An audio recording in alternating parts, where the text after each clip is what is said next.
സൗരോർജ്ജ ഉൽപാദനത്തിലും സാങ്കേതിക വിദ്യയിലും കൈവരിച്ച വൻ വളർച്ചയിലൂടെ ഇന്ത്യ ഇന്ന് ആഗോളതലത്തിൽ സോളാർ വിപ്ലവത്തിന് നേതൃത്വം നൽകുന്നു. 2025-26 സാമ്പത്തിക വർഷത്തിൽ മാത്രം 44 ജിഗാവാട്ട് ശേഷി കൂട്ടിച്ചേർത്തുകൊണ്ട് രാജ്യം ചരിത്രത്തിലെ ഏറ്റവും വലിയ സൗരോർജ്ജ കുതിപ്പിലാണ്. ഇതോടെ ആകെ ഇൻസ്റ്റാൾ ചെയ്ത സോളാർ ശേഷി 150 ജിഗാവാട്ടിലെത്തി. ഇതോടെ ചൈനയ്ക്കും യുഎസിനും തൊട്ടുപിന്നലായി ലോകത്തിലെ ഏറ്റവും വലിയ സോളാർ വിപണിയായി ഇന്ത്യ മാറി. സൗരോർജ്ജ മേഖലയിലെ വാർഷിക വളർച്ചാ നിരക്ക് 40% തുടരുമ്പോൾ 2030 ഉൽപാദനശേഷി ഇരട്ടിയാകുമെന്നാണ് പ്രതീക്ഷിക്കുന്നത്.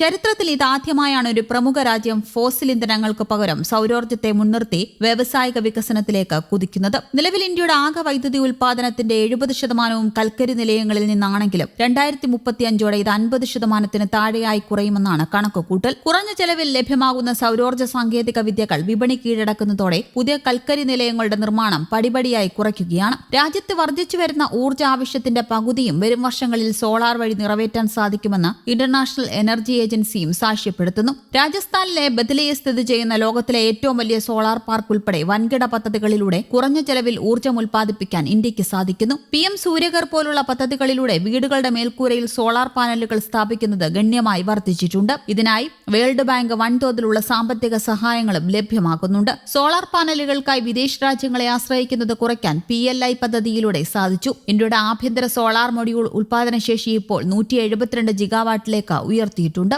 സോളാർ ഊർജ്ജം ഉപയോഗിച്ച് നിർമ്മിക്കുന്ന ഗ്രീൻ ഹൈഡ്രജന്റെ കയറ്റുമതിയിലും ഉൽപാദനത്തിലും ഇന്ത്യ ആഗോള ഹബായി മാറിക്കൊണ്ടിരിക്കുകയാണ്. നിലവിൽ ഇന്ത്യയുടെ ആകെ വൈദ്യുതി ഉൽപാദനത്തിന്റെ 70% കൽക്കരി നിലയങ്ങളിൽ നിന്നാണെങ്കിലും 2035 ഇത് 50% താഴെയായി കുറയുമെന്നാണ് കണക്കുകൂട്ടൽ. കുറഞ്ഞ ചെലവിൽ ലഭ്യമാകുന്ന സൗരോർജ്ജ സാങ്കേതിക വിദ്യകൾ വിപണി കീഴടക്കുന്നതോടെ പുതിയ കൽക്കരി നിലയങ്ങളുടെ നിർമ്മാണം പടിപടിയായി കുറയ്ക്കുകയാണ്. രാജ്യത്ത് വർദ്ധിച്ചുവരുന്ന ഊർജ്ജാവശ്യത്തിന്റെ പകുതിയും വരും വർഷങ്ങളിൽ സോളാർ വഴി നിറവേറ്റാൻ സാധിക്കുമെന്ന് ഇന്റർനാഷണൽ എനർജി ഏജൻസിയും സാക്ഷ്യപ്പെടുത്തുന്നു. വിദേശ രാജ്യങ്ങളിൽ നിന്നുള്ള ഇറക്കുമതി ആശ്രയിച്ചിരുന്ന ഇന്ത്യ ഇന്ന് സൗരോർജ്ജ സാങ്കേതിക വിദ്യകൾ കയറ്റുമതി ചെയ്യുന്ന മുൻനിര രാജ്യങ്ങളിലൊന്നായി മാറിയിരിക്കുന്നു. ചൈനീസ് ഉൽപ്പന്നങ്ങളെ ആശ്രയിക്കുന്നത് കുറയ്ക്കുന്നതിനും തദ്ദേശീയ നിർമ്മാണം പ്രോത്സാഹിപ്പിക്കുന്നതിനുമായി കേന്ദ്രം പുതിയതും പുനരുപയോഗിക്കാവുന്നതുമായ ഊർജ്ജ മന്ത്രാലയം ALMM നയം പ്രാബല്യത്തിൽ വരുത്തി. ഗുണനിലവാരം ഉറപ്പുവരുത്തിയ ഈ പട്ടികയിൽ ഉൾപ്പെട്ട തദ്ദേശീയ കമ്പനികളുടെ ഉൽപ്പന്നങ്ങൾക്ക് മാത്രമേ സർക്കാരിന്റെ സബ്സിഡി പദ്ധതികളിൽ പങ്കാളികളാകാൻ അനുമതിയുള്ളൂ. നിലവിൽ സോളാർ സെല്ലുകളുടെ ദേശീയ ഉൽപാദനശേഷി പ്രതിവർഷം 30 ജിഗാവാട്ടായി ഉയർന്നിട്ടുണ്ട്. എന്നാൽ ഈ വലിയ നേട്ടങ്ങൾക്കിടയിലും ചില സാങ്കേതിക വെല്ലുവിളികൾ ഇന്ത്യ നേരിടുന്നുണ്ട്. അതിൽ ഏറ്റവും പ്രധാനം ഉൽപ്പാദിപ്പിക്കുന്ന വൈദ്യുതി പൂർണ്ണമായും ഉപഭോക്താക്കളിൽ എത്തിക്കാനുള്ള ട്രാൻസ്മിഷൻ ഗ്രിഡുകളുടെ അഭാവമാണ്. കഴിഞ്ഞ വർഷം മാത്രം പടിഞ്ഞാറൻ മരുഭൂമി പ്രദേശങ്ങളിൽ ഉൽപ്പാദിപ്പിച്ച സോളാർ ഊർജ്ജത്തിന്റെ 40% പ്രധാന വ്യവസായ കേന്ദ്രങ്ങളിലേക്കും നഗരങ്ങളിലേക്കും എത്തിക്കാൻ സാധിച്ചില്ല. ഗ്രിഡിലെ ശേഷിക്കുറവ് മൂലം രാജസ്ഥാനിലെ ഫലോദി, ജയ്സാൽമീർ തുടങ്ങിയ സ്ഥലങ്ങളിൽ പീക്ക് സമയങ്ങളിൽ വൻതോതിൽ ഉൽപാദന നിയന്ത്രണം ഏർപ്പെടുത്തേണ്ടി വരുന്നുണ്ട്. ഇതിലൂടെ ഏകദേശം 4.3 ജിഗാവാട്ടോളം ഉൽപാദനശേഷിയാണ് ഉപയോഗിക്കാനാകാതെ പോകുന്നത്. ഗ്രിഡിന്റെ സുരക്ഷിതത്വത്തെ ബാധിക്കാതിരിക്കാൻ അദാനി, LTPC, JSW തുടങ്ങിയ വൻകിട വികസന ഏജൻസികൾക്ക് പകൽ സമയത്തെ ഉൽപാദനം കുറയ്ക്കേണ്ടി വരുന്നത് മേഖലയ്ക്ക് തിരിച്ചടിയാണ്. ഈ പ്രതിസന്ധി പരിഹരിക്കാനായി $100 ബില്യൺ ബൃഹത്തായ പദ്ധതിക്കാണ് കേന്ദ്ര സർക്കാർ രൂപം നൽകിയിരിക്കുന്നത്. ഗ്രീൻ എനർജി കോറിഡോർ വഴി രാജസ്ഥാൻ, ഗുജറാത്ത് തുടങ്ങിയ സോളാർ സമ്പന്ന സംസ്ഥാനങ്ങളിൽ നിന്ന് വൈദ്യുതി ആവശ്യകത കൂടുതലുള്ള മറ്റ് സംസ്ഥാനങ്ങളിലേക്ക് എത്തിക്കാനുള്ള പുതിയ വൈദ്യുതി ലൈനുകളുടെ നിർമ്മാണം വേഗത്തിൽ പുരോഗമിക്കുകയാണ്.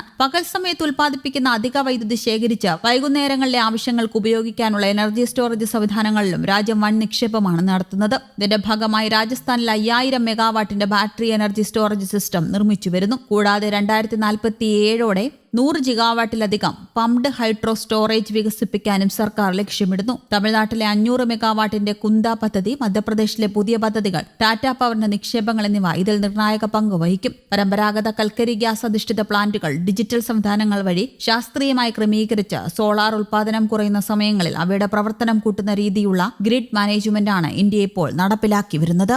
News desk, Kerala Kaumudi.